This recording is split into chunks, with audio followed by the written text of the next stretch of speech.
Welcome, everyone, to What's Working. I'm Cam Marston. What's Working is brought to you by Regions. This is the show that explores the workplace and workforce trends that are shaping your workplace and your workforce around you. We also look at marketplace trends. We look at the things that are shaping the business world and try to find the people who can offer opinions and insights into these trends. And I welcome you. Teams have been an important part of the workplace since time immemorial.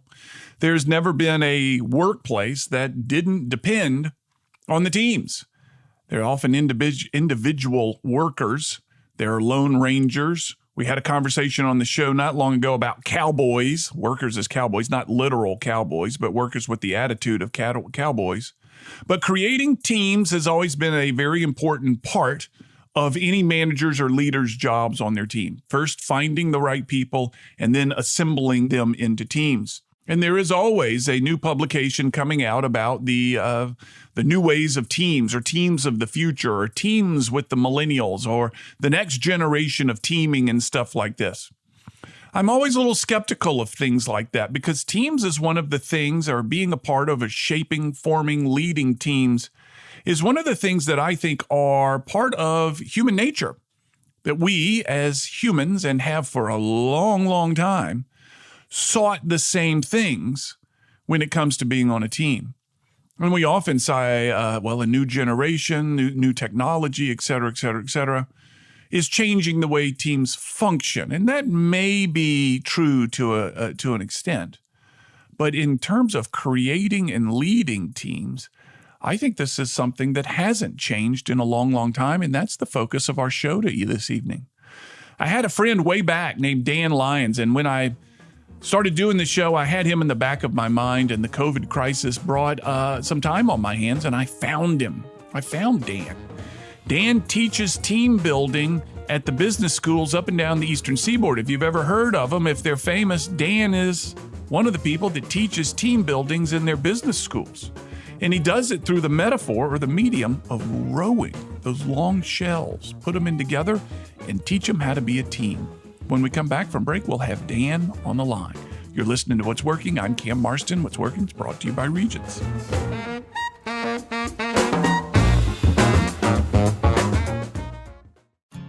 Think about how people really see you. The kid at the drive-thru just sees a coffee drinker. Please go forward. Your local barista sees the person who loves a smiley face in their latte. See you next time. It's kind of the same way with insurance. Other insurance companies just see a customer. But a State Farm agent sees more. They see you as a neighbor. Your State Farm agent is here to get to know who you really are so they can help life go right. Call me, State Farm agent Allison Horner, in Mobile at 666-1616. Even if we don't meet in person, Regions is still here for you. We make it easier for you to stay informed and in control with online and mobile banking. You can check balances, transfer money, pay bills, deposit checks with Regions Mobile Deposit, and even set up helpful alerts no matter where you are. We're here to make it easier to bank your way. Learn more at regions.com/tools. Regions Bank, member FDIC. The best, most cost-efficient ways to talk to customers about who you are and what you do is through signs, simple, effective signs. Hi, I'm Cam Marston, host of What's Working. Signorama is the Mobile area's leader in helping you design and build signs advertising your business. What kinds? All kinds of signs. All kinds. Find Signorama on Facebook or at signorama-mobile.com.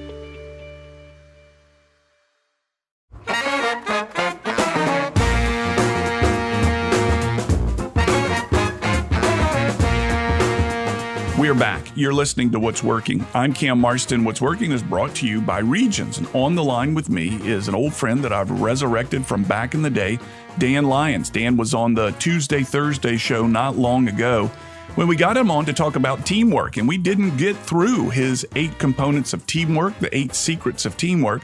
We will do that today. And I'm eager to hear a little bit about your story, Dan. Welcome back to What's Working.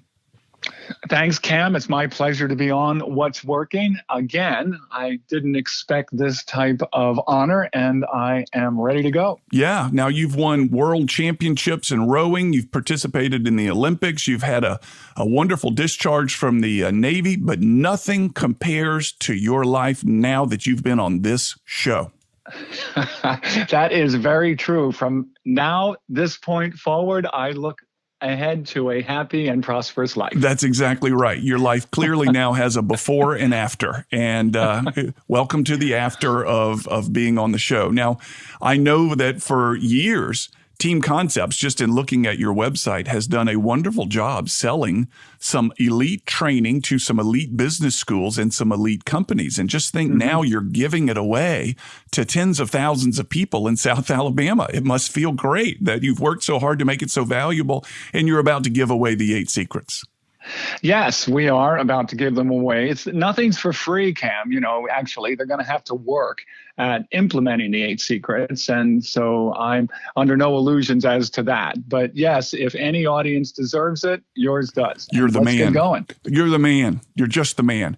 Okay, yeah. So I knew you back in the day when you were getting Team Concepts on its feet. We were both living in Washington, D.C. You were the freshman, the novice rowing coach at Georgetown, and presented this idea to a group of people that I was also affiliated with, and it got off to a good start. Take me from, catch me up over the last 20 years. Do it quickly. Okay. Well, I actually, we had the idea in 92, actually, when I was at the Naval Academy, and I was coaching the plebes there, or the freshman crew there, and I was rooming with a man who worked at Johnson & Johnson. And so we came up with this need because he said people in corporate America and in general need to understand how to better work together, how to align their energy together, because there was an awful lot of misalignment, especially when the economy is as it is now, which is on the precipice and having a difficult time. So, and there was a lot of that going on back then. So I said, well, the best metaphor that I know for aligning energy and aligning power is rowing. There's a lot of other metaphors, but rowing is what I've been involved with my whole life in terms of leadership development and so forth. So what do you say we go from there? So as we were speaking about it, I said, if we actually got people in boats and took them out and showed them what happens when power is aligned and misaligned, and then showed them how to actually make that transition from misalignment to alignment, that is going to be impactful. They'll always remember that more than they would remember a lesson in a classroom. But if we combine left brain, right brain thinking, we might be able to do that. So we actually had that idea. We presented it to Washington College in Maryland. They were all over it. But they realized after a very short period of time, about 3 weeks, that we didn't know what the hell we were doing. Yeah. Which was because from a business sense, we didn't. We had no idea how to sell it. We had no idea how to market it. And frankly, we'd never run it before. It was a theory. So by the time I got to Georgetown and I was with you at Georgetown, we had gone quite a ways down that path. And I had gotten a lot more input from some different people in industry. And we had some partnerships, not financial partnerships, but some intellectual partnerships. And that really helped us set ourselves up for what became our first program. Yeah. And since then, as you look over the website, any notable business school on the East Coast is using your program.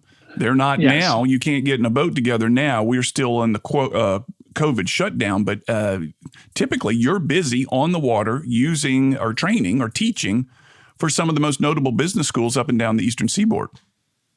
Yes, we started out with Wharton and Darden at the University of Virginia, and we work with UNC, the Flagler, King and Flagler down there, as well as Duke and Georgetown and Drexel. And on the West Coast, we've worked with UCLA and Cal, and we got in London Business School, actually. So, and there's others that we've had the privilege and the opportunity to work with through the years. And they use us as an impactful addition to their classroom work and to post program coaching and so forth. And it has been quite a journey.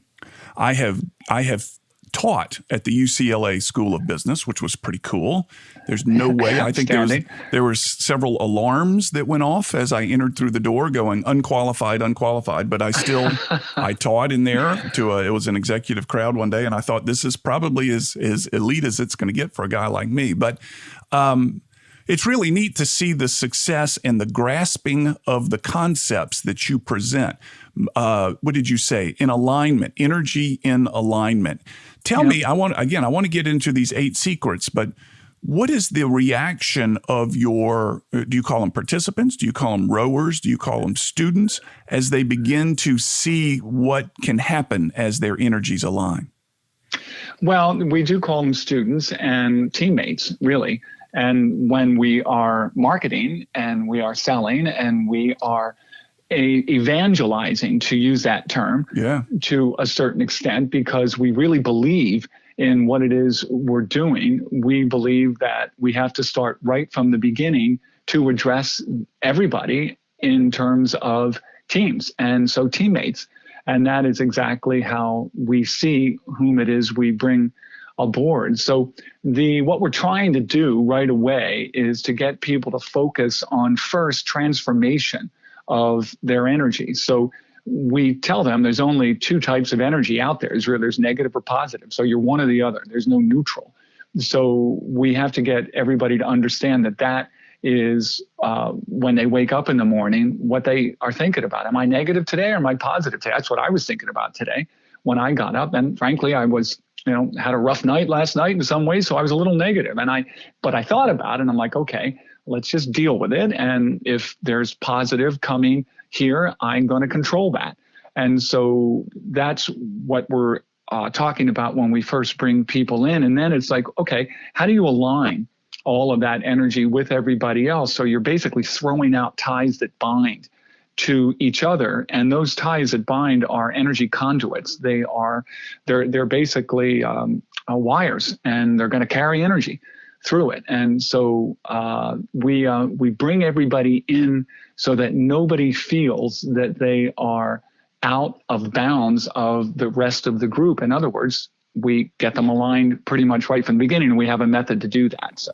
So I want to make sure my listeners understand the boats, because they're not a common sight here in the Deep South as they are up east, where you see them on the rivers and the canals, et cetera, up east. Make sure, if you would, the length of the boat, the width of the boat, alignment, of course, being the perfect word here. Describe the boats, and then let's get into something else that I heard you say just a second ago. Okay. The boats there's several types of boats, but the ones that we deal with are 8-oared shells. So we call them shells. And they are about 60 feet long, and they're no more than at the widest 24 inches. So they get down pretty much to about 18 inches. And they are racing shells. So they're designed right from the beginning to be fast. And the oars are 12 foot 5 inches long. They're carbon fiber or Kevlar. And they sit in oar locks or riggers that are out about 83 centimeters, more or less, from each side, either the port side or the starboard side. So when you sit in the boat, you're on a sliding seat, and you grasp the oar handle, the oar projects out that 10 feet or so. And then you are with the other 7 people, 4 on one side, 4 on the other, alternating.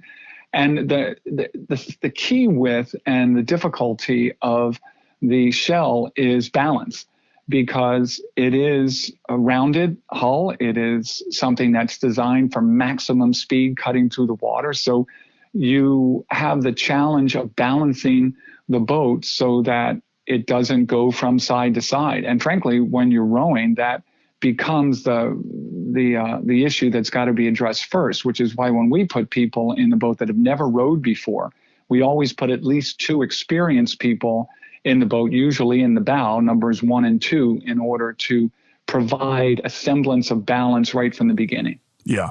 Back in the day, and I rowed, and I would never compare my rowing background to your history. It's two completely different stories.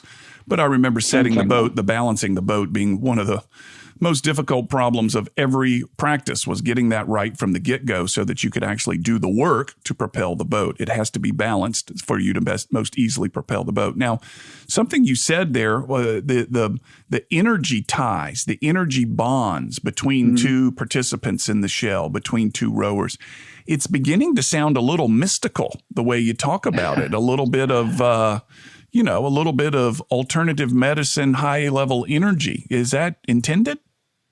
Yes, definitely. In order to differentiate between the basically left brain analytical and right brain more of a whole sort of emotional way of thinking, which happens in all of us. And some people are very, very analytical just by nature.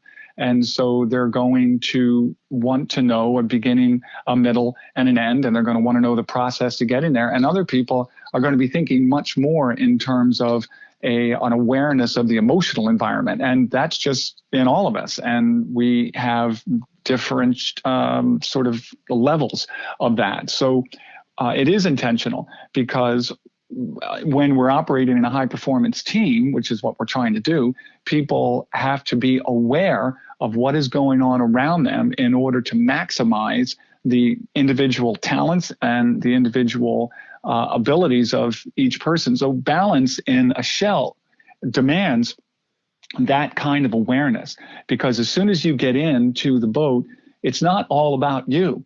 It's all about everybody in the shell. And so you have to be able to be aware of what the hell is going on in the other 7 seats there. And you are expanding your awareness of that. So when you move the oar up and down, then you're affecting immediately what's happening in every other seat in the boat and vice versa. So it becomes right away an exercise in trying to find balance between the entire effort, between the entire team. And that means you have to be aware of what the entire team is doing, what they're all about, how they're projecting, and it's and that's just the beginning. Balance is just the beginning, and we're not even talking about power applications. That's right. I was about to say, we haven't put any muscle into this yet, and let's do that. Let's pick that up after the break, and let's make sure we get through these 8 things. We didn't get through them in the live show the other day. Let's do it today. I'm going to focus on making sure that we do that. You're listening to What's Working. I'm Cam Marston. What's Working is brought to you by Regions. On the line with me, Dan Lyons, President, CEO, and founder of Team Concepts, based up east somewhere. Maybe we'll figure out where that is when we come back. We'll be right back after this break.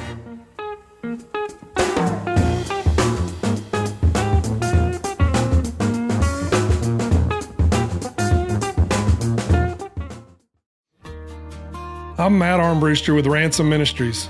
We help people in our community that most others have given up on. Please donate your unwanted electronics to Ransom Recycling. We teach life skills, job readiness, and job creation through our electronic recycling program. We take anything with a cord. Find us at ransomministries.com, or you can call us at 251-751-0044.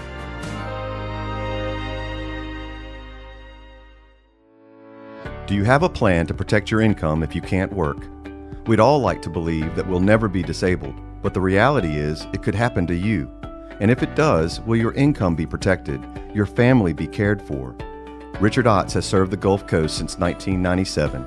If you'd like more information about disability insurance, contact Richard, 251-342-8917. That's 251-342-8917.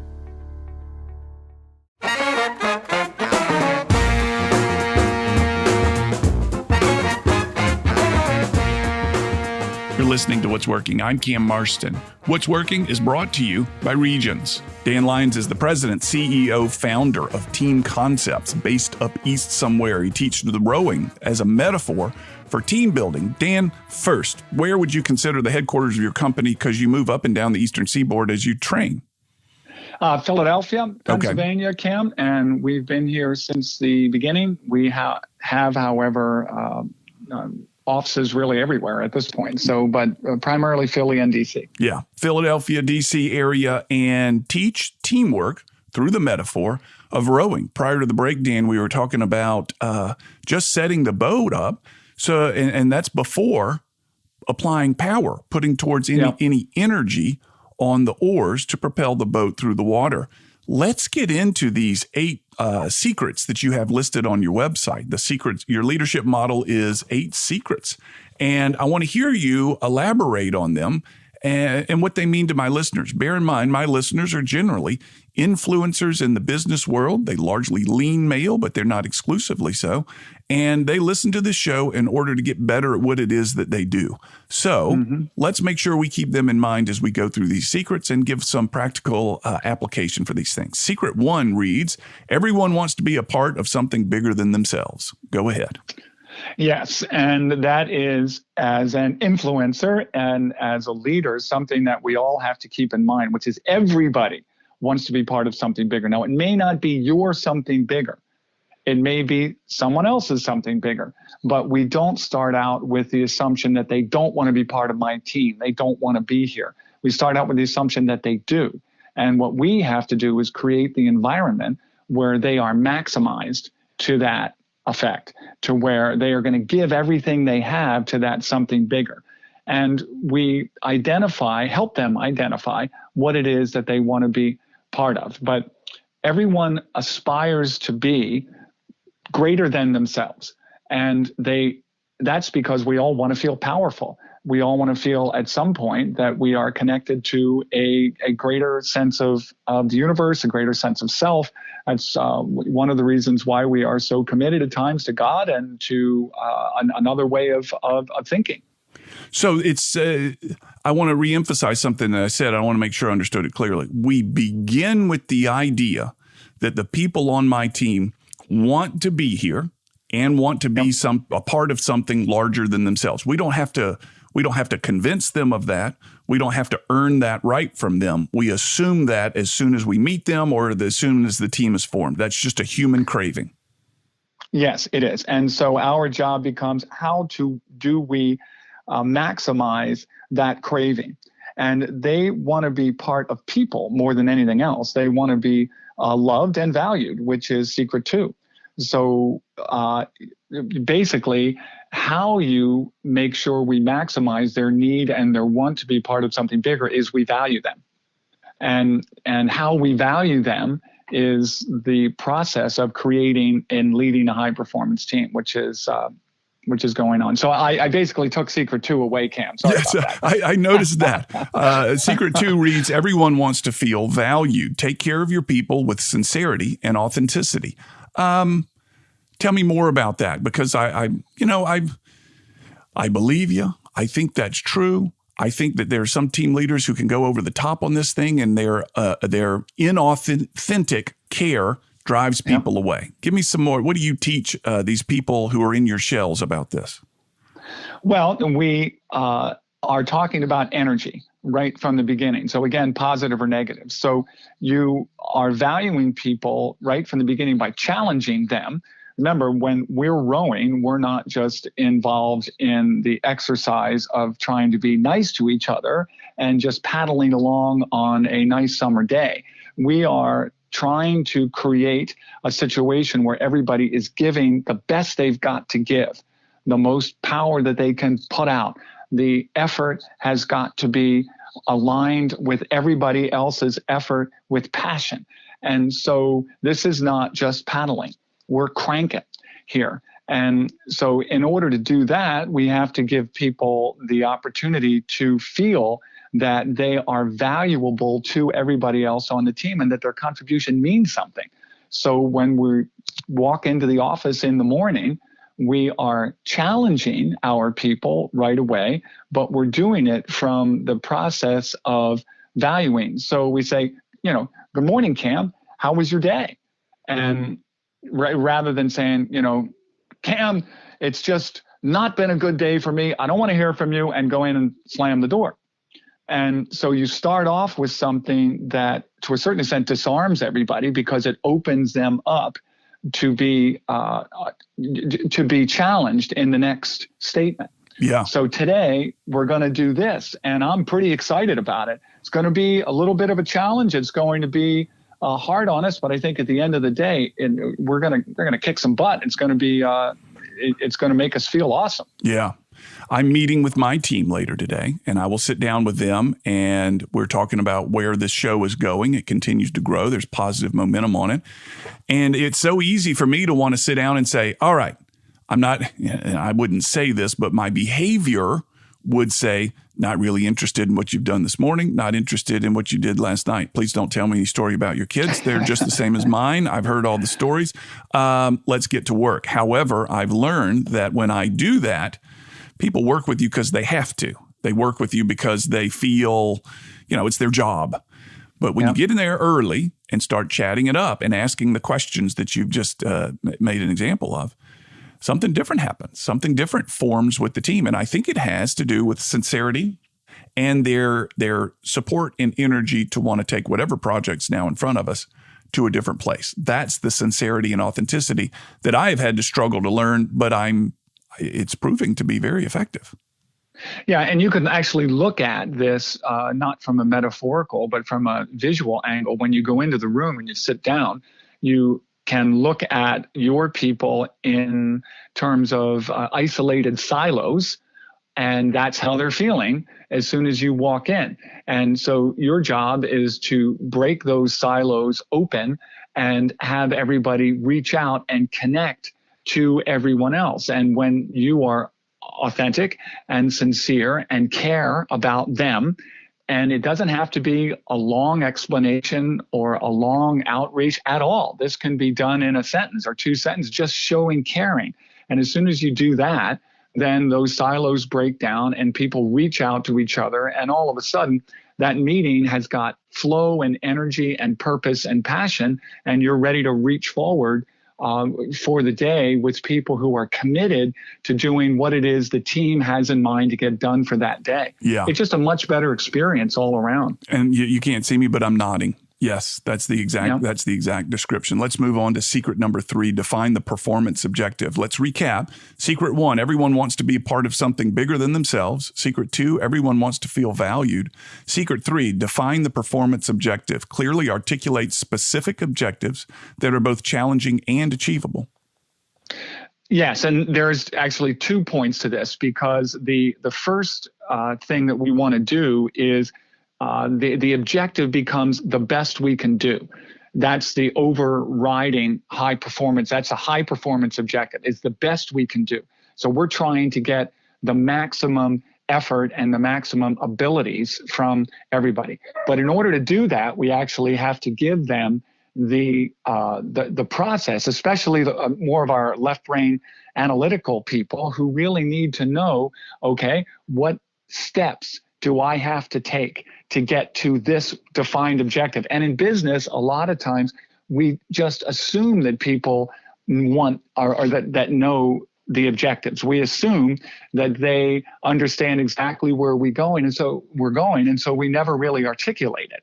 And that is a huge mistake, because then people come up with their own objectives, not the team objectives. So every morning we want to go in and we want to say, here's what we are trying to do today. Here is what the objective is for this week. And here is how we're going to get there. When I was in the Navy and we were in morning quarters formation on a ship in the middle of the Mediterranean, that's basically what we were doing. I had to remind them, because we were all tired and nobody had slept in 24 hours or whatever, that we were in the Navy. And this is what the Navy does. And when we are going through the day, this is what each person's responsibility is, and this is why. Because all I'm trying to do, again, is get the energy up, get the commitment up, and get the power aligned.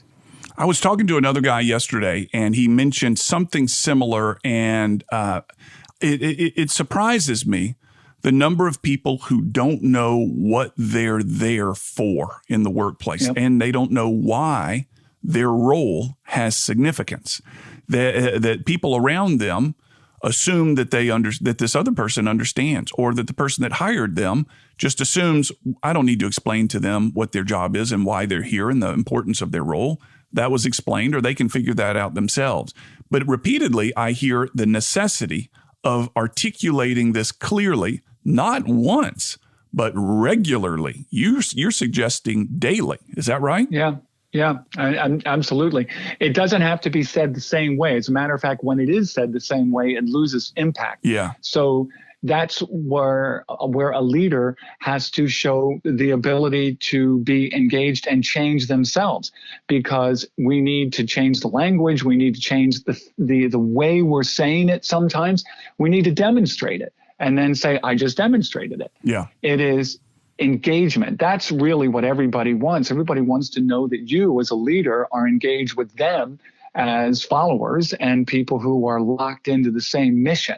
So they don't feel at all like just a cog in a wheel, but they feel like they are active members of something that has real meaning to them and you. To them and to you. And so that the victory, the achievement of it, is something momentous for everybody, celebrated by everybody, not just so-and-so's achievement, but we've hit a goal that we've all been working towards, and the rewards and the celebration run through everyone. Yes, absolutely. And, a lot of people will say, well, I'm only working because I have to take care of my family. Yeah. And that's the most important thing. And that's great. Well, that is a common shared goal as well. And we want to emphasize that. We don't want to ignore it. We want to bring it into the team as part of an objective. We're going to take care of our families. Yeah. That's an objective. And in order to do that, we're going to do this, and we're going to have everybody locked into this particular set of objectives across the board. Number 4, secret number 4, ennoble the effort. Articulate a compelling vision of the future to convey an empowering sense of purpose and collective mission. Yes, and these secrets, these 3, 4, 5, and 6 run together, just one after the other. So if you have a set of objectives that are clearly defined and that those objectives involve the best that you can be, then you have to ennoble, you have to give to everybody a sense that that objective is worthy of their effort. So we look forward and we articulate a vision of what it's going to look like when the objectives that we have just defined are achieved. So what is going to happen, for instance, when I was rowing and we were trying to win the national championship or the world championship, we had a coach, Ted Nash, at the elite level, who basically came in one day to our 4 at Penn Athletic Club in Philadelphia and said, okay, gentlemen, when you win the world championship, it's going to look like this. The Worlds are being held in Nottingham, England. And when we get over there, Nottingham looks like, it's a 2,000-meter course. It's got cows munching on the grass right down to the verge of the river there. You're going to be in front of about 70 or 80,000 people. And the weather is a little iffy. The final is going to be difficult, but I'm sure that when you lead at the 1,000-meter mark, the East Germans, the West Germans are probably going to be right on your heels. But that last 500 of that 2,000-meter course, you're going to be dying, but you're going to hang on. And when you cross that finish line first in World Champions, you're going to be coming in. They're going to have a medal ceremony there. And that night, there's going to be an enormous party, and everybody's going to be drunk, and it's going to have a great time. And then when you come home, I'm going to put a plaque right here in the corner of the boathouse, and it's going to say 1986 World Champions right on it. And he did that. Wow. Now and we had never won a world championship before. We'd won medals, we'd been there, but we'd never done that. And he literally articulated that outcome. And every morning he would add to that or look at it from a different perspective or put it in a different mode or language, and we would go out that day and we would be working our tails off, obviously, to the maximum of what we thought we could do. And then he would bring us to another level of what we actually could do by reminding us of where we were and what we would be. That's awesome. Let's pick this up. Let's go to break and pick this up again. I'm absolutely drooling. My palms are sweaty at your vision. I love it. I love it. And I love the whole idea of articulating a very clear vision with very specific items. Your plaque will go right here on the wall. That's awesome. And we'll talk about how to convert this into the business language when we come back. Dan Lyons, President, CEO, Founder, Team Concepts, based in Philly. You're listening to What's Working, brought to you by Regions. I'm Cam Marston. We'll be right back.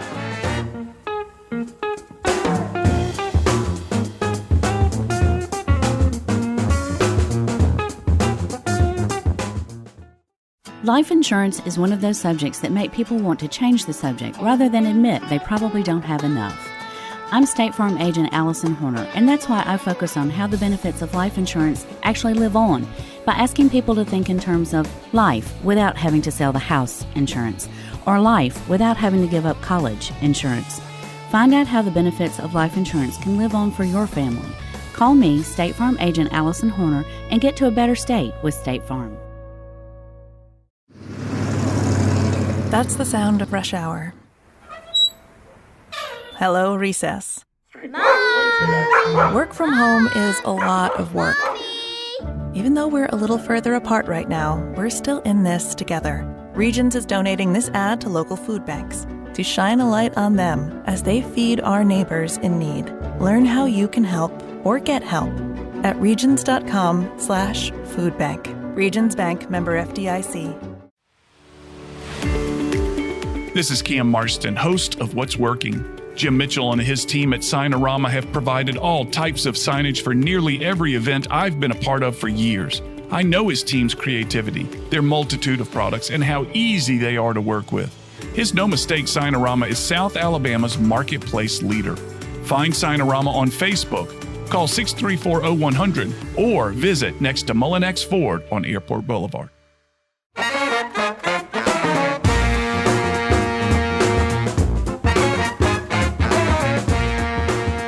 You're listening to What's Working. I'm Cam Marston. What's Working is brought to you by Regions, and on the line with me, Dan Lyons is the president, founder, CEO of Team Concepts. They teach team building through the metaphor of rowing on the rivers and the across the eastern seaboard and out west. I didn't know that, and out west. And he's talking to us about his 8 secrets of leadership. We're on secret number 5. It reads, empower individuals within team synergy.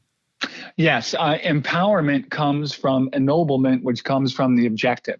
Because once the objective is clearly stated, and then the noble purpose that reaches to the heart of each individual is amplified, then and only then do they become empowered and it becomes their own. When it's somebody else's objective, when it's somebody else's vision, then it becomes somebody else's effort, and people just are automatons and they're not engaged truly.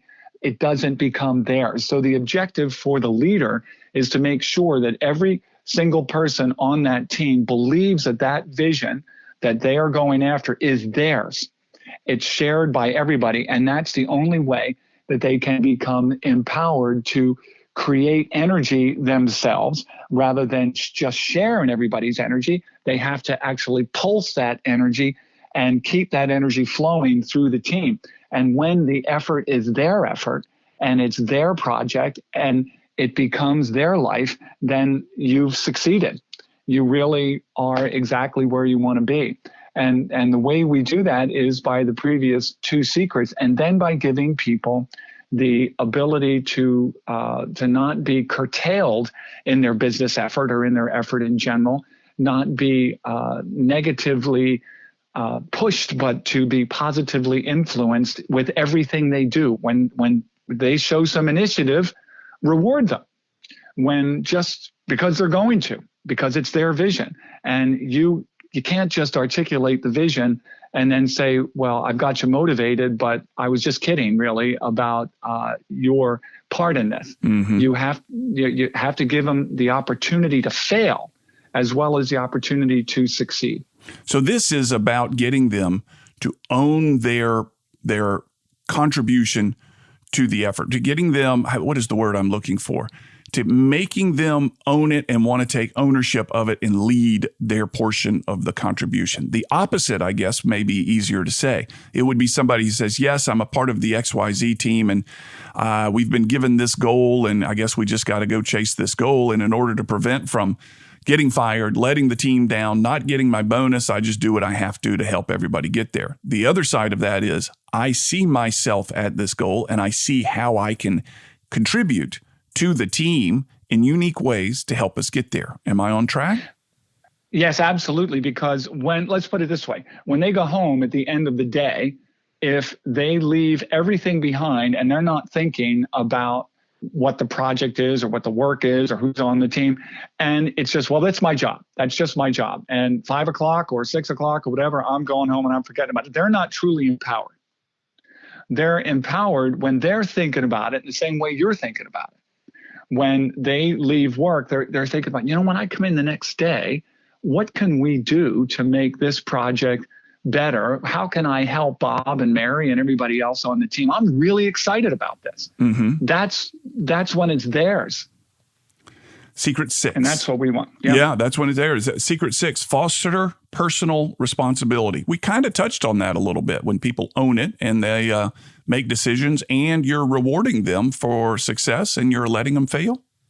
Yeah, that's right. Then and only then do they take personal responsibility for the outcomes. If it's not theirs, they're not empowered to do anything. They can always say, hey, somebody else's fault, not my fault. Yeah. But when they're responsible, then they take credit, and they, more than anything else, they are proud of what it is they achieve, but they also will say, yeah, that was my bad. How can we make it better? And you're not punishing them for that. You don't have to worry about that because it's theirs. And so until you give them that tool and until you give them that power, they'll never take personal responsibility for it. It'll always be your responsibility. As a leader, of course, it is your responsibility, but you want them to be just like you with that. And so that's what happens. And in a crew, when you are going along, to come back to the rowing metaphor, you can't just give it up to somebody else, because if you want to win, then you've got to be completely committed and take the responsibility for what happens. One of the themes I'm hearing here is, though there is a team leader, the team leader doesn't stand above nor separate from the team. Am I getting that right? That's right. That's right. Everybody knows who the team leader is, so you don't worry about that. You're not trying to stoke your ego to the point where you are boss number one, and as a result of being boss number one, the team is going to succeed. It's not like that at all, because if you are aware of the power that the team possesses potentially, then you are going to assume the power of that team, which you will. So your ego is going to be sated. There's no question about it. Mm-hmm. And it will be sated because you are more powerful than you could have ever imagined. But the only way you're going to do that is to give everybody the opportunity to create their own power in the confines of a collective effort. Everybody assumes that power. I'm hearing some Eastern philosophies in here, Dan. I'm hearing some Eastern, you haven't said the word unitive yet, but it's coming. I can feel it coming. Yeah. All right. So we've got foster the personal responsibility. Secret 7 or 8 look like they're wrapping up. Secret 7 reads, celebrate the journey, not the end, the journey. Yes, absolutely. And this is one of the huge mistakes that is made in business, especially, is that business is unending. It just goes on and on and on. And that is different than pretty much every other activity that we actually enjoy. Because with family or with friends or with sports or with anything, there's always a beginning, there's a middle, and an end. And so we recharge our batteries and we go back into the fight.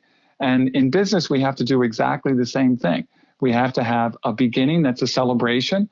We have to have a middle, and we definitely have to have an end to everything. And when that, as you come along, you begin a new journey after you've celebrated the end of the old journey, and you are rewarding people as you're going forward with things that mean something to them. And so from a business standpoint, this is just normally not done, frankly, especially with small businesses. Small business is just the grind. Every day you show up, you do the grind. You don't put a beginning, middle, and end on it. It's just always going. Always going. Yeah. And so it just runs one day into the next. And as soon as we do that, we're hosed. Secret number 8, maintain positive, engaged energy. This is the tie that binds every other secret together. So as I said at the beginning, with everybody wanting to be part of something bigger in energy, the transformation and alignment of energy, you're either positive or you're negative. If you're positive, then you think of it as a powerful steel cable that ties the other 7 secrets together. Without that positive energy, you have no fuel. So the car's not turning over. And so when you get up in the morning, you're positive, you come in, you give that positive energy to everybody. If you're not positive, go away. Literally go away. Don't come into work or give it to somebody else that day, because your energy is affecting everything that's going to happen in that team that day. So there's no question that nothing happens without that fuel. When you work with your corporate groups, what of these 8 are the ones that surprise them or that they admit to not knowing anything about or knowing the least about? I think the thing that surprises them is, believe it or not, everybody wants to feel valued, because they know that they want to feel valued. It's the realization that everybody else wants to feel valued. And so it's like, okay, how do I actually articulate that, and how do we actually perform that? Because the rest of it is the process of getting to the first 2. I think the other thing that they really are get excited about is ennobling the effort. Mm-hmm. And it takes skill, because it takes an attitude more than anything else to ennoble the effort. And the skill you're looking at is the ability to reach forward into a future that you have the opportunity to define. And that's something that takes some practice. Can leaders be made? I think I know the answer. You're teaching people how to be leaders, but the constant question or age-old question, are leaders born or made? Well, I believe that everybody has the potential to be a leader because they lead themselves. And you are talking about exactly the same principles internally. So I think, yes, leaders can be made. Are some born with a greater skill set? No question about that. And it's just easier for them. And it's like, can I teach somebody how to row or how to play football? Yes, I can. How to play football well? Well, it all depends on how we define it. Are we professionals? No, I can't teach people how to be something that comes with a natural predilection to be the best in the world. No, I can't do that. I don't believe that. So I would say that great leaders are born, just like great football players or rowers are born or whatever. But can you teach people to be leaders at every level? A level of leadership? Absolutely. No question. That gives a lot of folks hope out there. Leaders that are listening that say, yes, I can be better, and I can teach the people that report to me how to be better. Dan Lyons is the president, founder, CEO of Team Concepts. It's an exciting model of learning team building, team leadership through the metaphor of rowing. Based in Philadelphia, you can find more about them at teamconceptsinc.com. Again, teamconceptsinc.com. Dan, when do you expect to get people back in the boats where, again, under COVID lockdown, when do you expect this to lift and you get back onto the water teaching these skills? Well, it's going to be a while. And frankly, in February, when this first happened, I thought it was going to be a year to 18 months. That's what people were saying. And I still think that. So we have told the team that we can do and have done and have created virtual programs. So we've been teaching programs online, and we will continue to do so. We teach movie making online, which is really spectacular, and some other games and programs which can replicate an environment where people are aligned or not aligned. And that's what it's all about. It's not just rowing. We do golf and sailing and everything else, but we can't do any of those live programs right now, and I don't expect that we will for quite a while, but that's okay. because things change and we have to be able to react to change and continue to try to elevate people's energy and motivation. This is going to be a difficult period for all of us to get through, but we have to reach out to each other and do exactly what I'm talking about doing. Everybody on this show has to reach out and has to connect to everybody virtually, emotionally, powerfully, align, and get cranking, because that's what we're going to need and demand in the next year. A living embodiment of secret number 8, maintain positive, engaged energy. Dan, thank you so much for your time. You've helped my What's Working listeners a great deal. I appreciate it. Folks, Dan Lyons, again, President, CEO, founder, Team Concepts, teamconceptsinc.com. You're listening to What's Working, brought to you by Regions. I'll be back in a moment with final comments.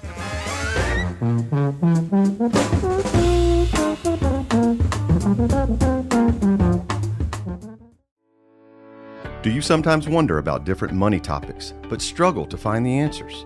The Every Dollar Counts podcast with Gulf Coast experts Josh Knoll and Jay Stubbs is made for those folks serious about their financial plan and looking for answers. Josh and Jay dedicate their time to explaining the various services and products available, as well as discussing lifestyle and money interests of the modern-day family. Tune in to Every Dollar Counts on Apple Podcasts and everywhere else you get your favorite podcasts. Do you have a plan to protect your income if you can't work? We'd all like to believe that we'll never be disabled, but the reality is it could happen to you. And if it does, will your income be protected, your family be cared for? Richard Otts has served the Gulf Coast since 1997. If you'd like more information about disability insurance, contact Richard, 251-342-8917. That's 251-342-8917.